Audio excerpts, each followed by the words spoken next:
നവരാത്രി സർഗോത്സവത്തിന്റെ ഭാഗമായി കോഴിക്കോട് കേസരി ഭവനിൽ സംഘടിപ്പിച്ച സർഗസംവാദം മുൻ ഗോവ ഗവർണർ അഡ്വക്കേറ്റ് ശ്രീധരൻ പിള്ള ഉദ്ഘാടനം ചെയ്തു. സർഗാത്മകതയും ഐശ്വര്യവും സമ്മേളിക്കുന്ന നവരാത്രി എന്ന വിഷയത്തിൽ ആചാര്യ എം.ആർ. രാജേഷ് മുഖ്യപ്രഭാഷണം നടത്തി. നാളെ വൈകിട്ട് നടക്കുന്ന സാംസ്കാരിക സമ്മേളനം ഗവർണർ രാജേന്ദ്ര വിശ്വനാഥ് ഹാർലേക്കർ ഉദ്ഘാടനം ചെയ്യും. കേസരിയുടെ നേതൃത്വത്തിൽ എല്ലാ വർഷവും സംഘടിപ്പിക്കുന്ന നവരാത്രി സർഗോത്സവം കേസരി ഭവനിൽ പുരോഗമിക്കുന്നു.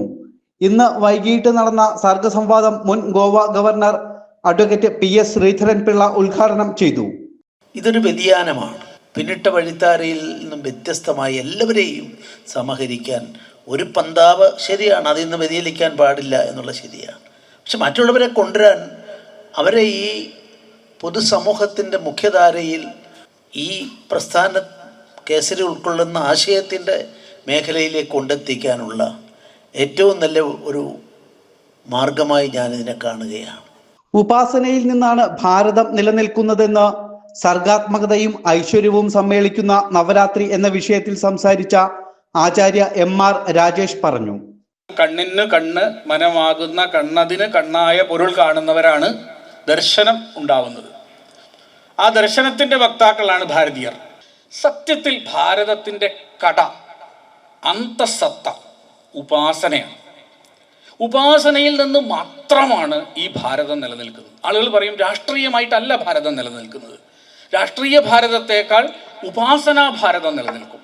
കാരണം എന്താണെന്ന് വെച്ചാൽ ഉപാസനയിലൂടെയാണ് ഓരോ വ്യക്തിയും തന്നെ പ്രകാശിപ്പിക്കുന്നത്. ഒരു ഗുരുതത്വം എന്ന് പറയുന്ന ഒരു സംഗതി മറ്റൊരു ലോകത്തുമില്ല.